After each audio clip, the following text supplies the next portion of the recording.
My first guest tonight's appeared in numerous films, including Titanic, Apollo 13, and A Simple Plan, which is in theaters right now. His latest is Mighty Joe Young, which opens Christmas Day.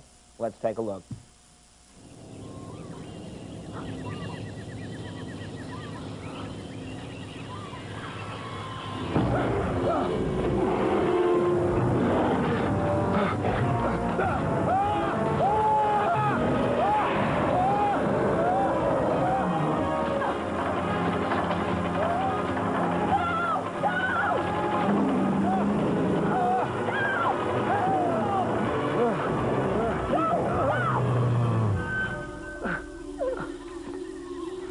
Hey, can you get him to put me down? Joe, drop him.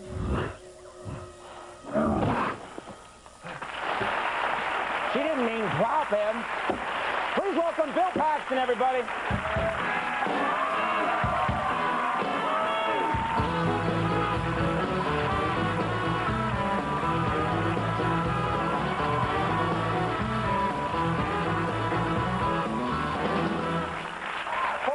The thing that makes me laugh about, I was looking at that clip right now, and this just, all those years, I guess, where you're probably studying acting and everything, and then it boils down to a monkey is shaking you around. That's got to be, what's that like? Was that a real monkey? Is that a robot? I sustained an injury under my arm because they wrapped a cable under my arm because they said, hey, we can see the cable. See, they can take the cables out with the CGI because they see it pulling my coat. Right. So they cut off all my circulation. So a year later, I get all this kind of numbness in my arm now. So some of that stuff kind of hurts. Sue them.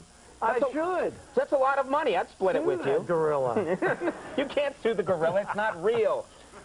You had reservations about making this movie. You weren't sure. I got offered 2 parts at the same time. One was a supporting role in a sequel to a huge hit film, and the other one was the male lead in, you know, Mighty Joe Young. So I was having dinner with Rex Reed, who's an old friend of my mother's. The film critic, yeah. Famous film critic, great film critic, and I said, I don't want to bore you, but I got this kind of career dilemma, and I told him, and he said, for God's sakes, while you still have some looks left, do the monkey movie. That was a great professional advice. I was galvanized. I went, you're right. Wait, why do you have to be good-looking to be in the monkey movie as opposed to any other movie? Well, I still had some looks left. Oh, that's nice. Okay. Well, the other one was a supporting role, and he thought, look, you've gotten to do some leads since Twister. Try to stay in that, you know, try to keep working the leads. Now, talk about Twister, huge, big, giant movie you were in. You apparently, I was reading an interview with you. You said that you had a problem with what became one of the famous things about the movie was the flying cow. Oh, God. Remember the flying cow in it, you know, and you, I guess, had a problem with that. Is Everybody that the case? loves the flying cow bit. Oh. we have one on standby. Wait a second. I think our special effect is just as good, frankly, and it only cost $64. Well, do you think it was a little far-fetched for the cow to come back around twice? Well, I mean, I don't know. Can a tornado literally lift up a cow? You can lift up a cow, but what a tornado would do would probably implode the cow, and then what should have happened in the movie, and I kept trying to tell the director this, it should have sucked that cow, maybe the cow goes by once, and then it disappears, and about 10 seconds later, it just rains hamburger truck down, hamburger meat on the truck. Did you pitch that to the director? I did, and he said, oh, you're so crazy, Bill, you're so crazy. I go, I'm crazy? You got a cow flying around, and we're like doing these glib jokes about. You probably wanted whole patties to come down. Yeah. The cow blew up. I thought if they landed on that red Dodge, you know, we were going to start sizzling right there. Right. Barbecue, anybody? You always throwing out these ideas when you're doing a film? Always. Yeah, that's good. That's probably helpful. Always. Yeah. You, I know you like to. You like to use some of your dad's a colorful character. He's got some great salty old lines. My dad was a traveling salesman for many years, and he would come home and he would come up with these different expressions. You know, a lot of times on the movies you're shooting, you know, the writer's written a line, but it's pretty cliched, and you want to find a different way to say it. When I was doing True Lies, for example, I'm doing the scene where I'm driving the Corvette and I'm trying to sell Arnold the Corvette, and I was supposed to be talking about Jamie Lee Curtis. I was supposed to be talking about her breast, too, and I don't know that this is her husband I'm talking to. Right. And so Jim Cameron said, well, come up with something here. And I remembered a line my dad used to say, so I said, what if I say, her breasts make me want to stand up and bawl for buttermilk? And You ever use this on the ladies, my friend? Yeah, well, that kid was perfect for How'd that. that go over in a bar? Yeah. Your breasts make me want to stand up and ball for buttermilk.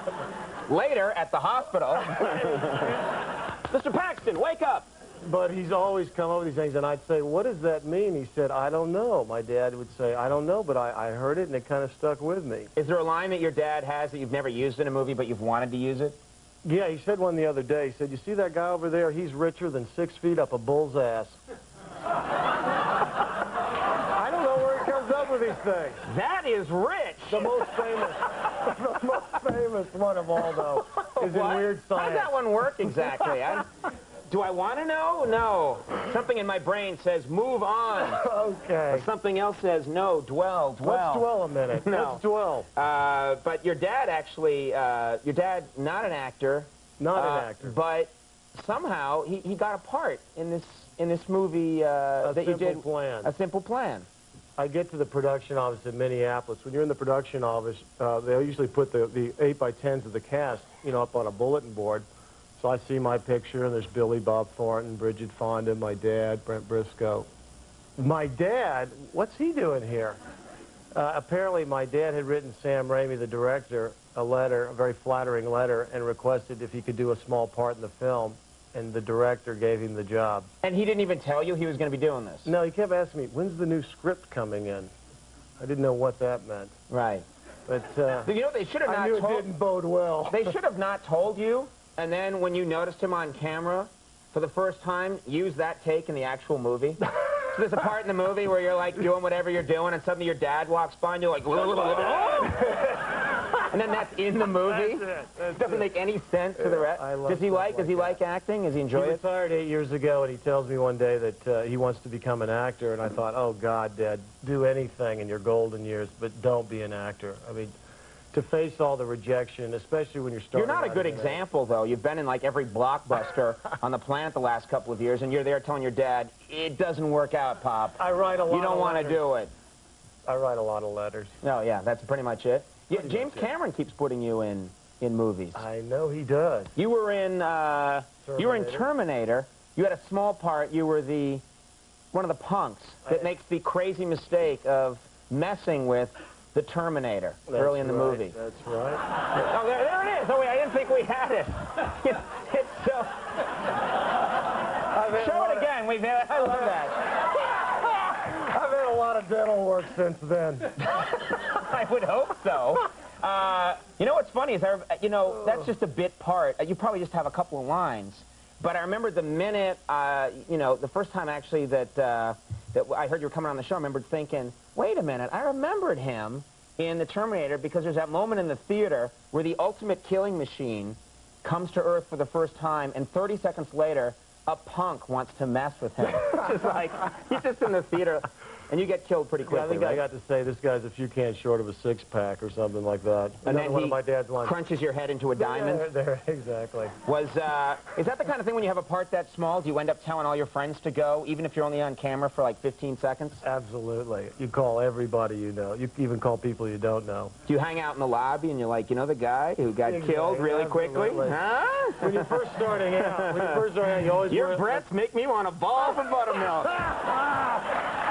This creep. Oh, it's the character. It's I know. It's not you. Well, Mighty Joe Young opens Christmas Day, and A Simple Plan, which I've heard great things about, is at theaters right now, so go out and check it out. Bill, it's always fun having you on the show. Thank you for doing it. Bill Paxton, everybody. Elijah Wood coming up. We'll take a break.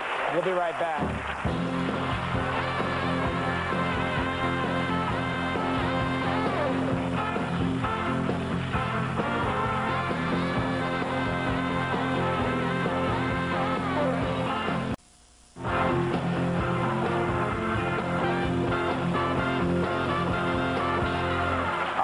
Everybody,